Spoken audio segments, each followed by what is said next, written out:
In this topic, we looked at the basic steps involved in shutting down and starting up a typical cooling tower cell. We also watched an operator make some basic checks on an operating cooling tower. Now let's try some practice questions on this material. Once the cell is shut down, the operator monitors the operation of the cooling tower to ensure that the cells in service are properly cooling the water. When the operator is informed that additional cooling is needed, he begins the startup of the cell. First, he opens the valve on the inlet line to the cell's trough. This fills the trough with water, and the water starts to cascade through the cell. Then the operator removes the tag from the breaker, closes the breaker, and restarts the fan.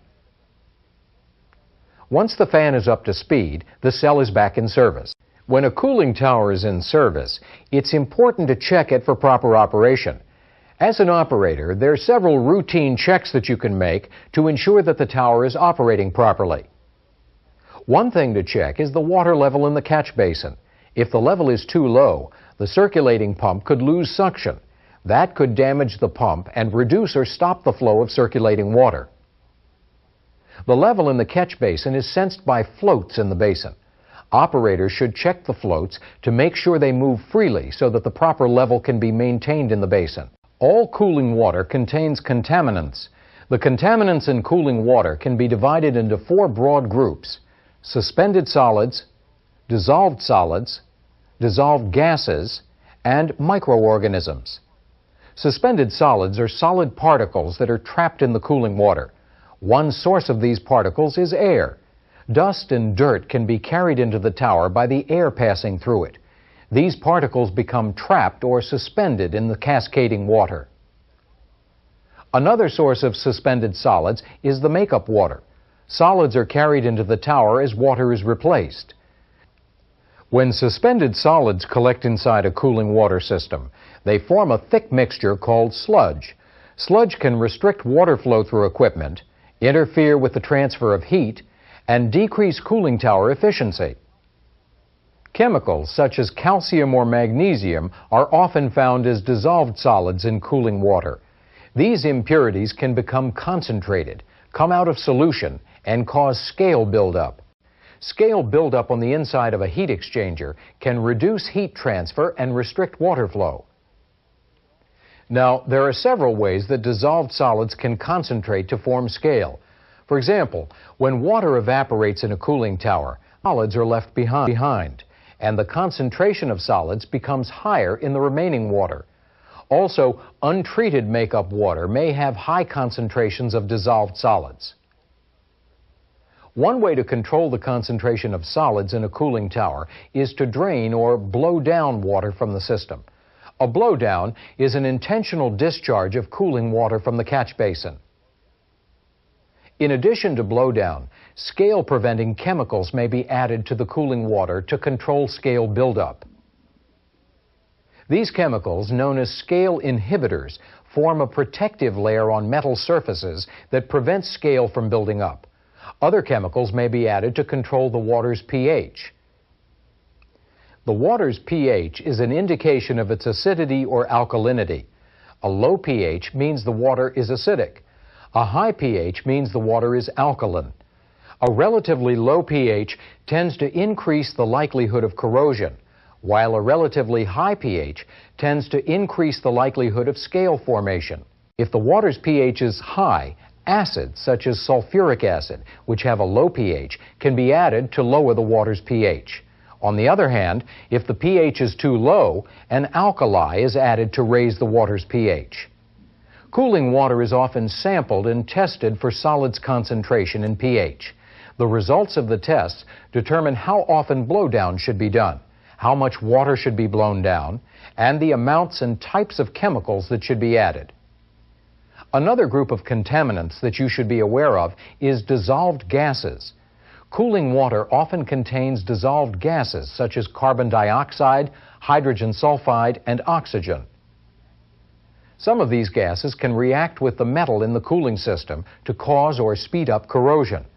Large amounts of some dissolved gases tend to make the water acidic, giving it a low pH. At a lower pH, corrosion is more likely to occur. To counter the effects of dissolved gases, corrosion inhibitors, such as lime, are often added to interfere with the corrosion process or increase the water's pH. Your cooling system may have specific operating requirements for pH. These requirements will strike a balance between a high pH that will reduce the rate of corrosion and a low pH that will reduce the rate of scale formation. Microorganisms are very small plants and animals, such as algae and bacteria. Air and sunlight stimulate microorganism growth, so cooling towers make good breeding grounds. Microorganisms often create thick, gummy slime growths that can foul tubes and heat exchangers and reduce the amount of heat that can be transferred. Another problem with microorganisms is that they can release gases such as oxygen inside cooling systems. This can promote corrosion of the equipment in the system. Microorganisms can be controlled by adding chemicals called biocides. Chlorine is one biocide that's commonly added to water to prevent slime growths.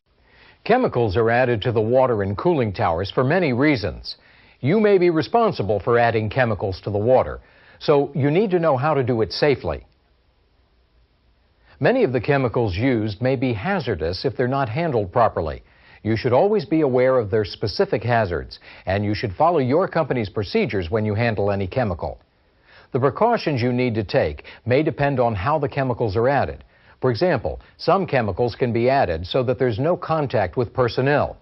Chemicals such as acids are added using chemical injection pumps like this one.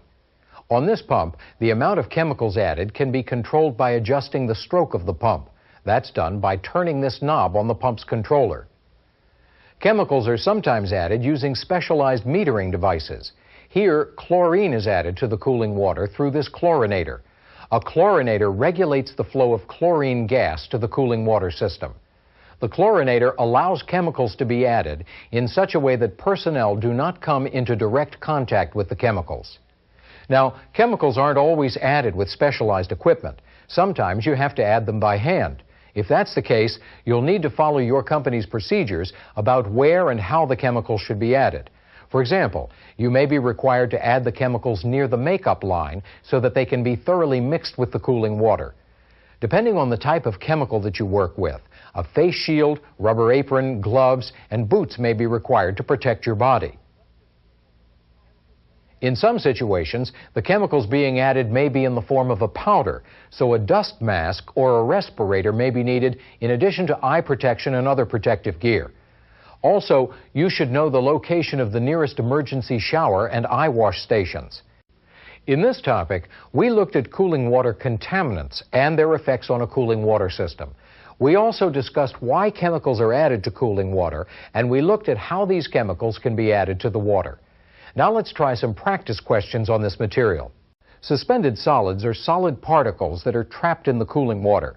One source of these particles is air. Dust and dirt can be carried into the tower by the air passing through it. These particles become trapped or suspended in the cascading water. Another source of suspended solids is the makeup water. Solids are carried into the tower as water is replaced. The precautions you need to take may depend on how the chemicals are added. For example, some chemicals can be added so that there's no contact with personnel.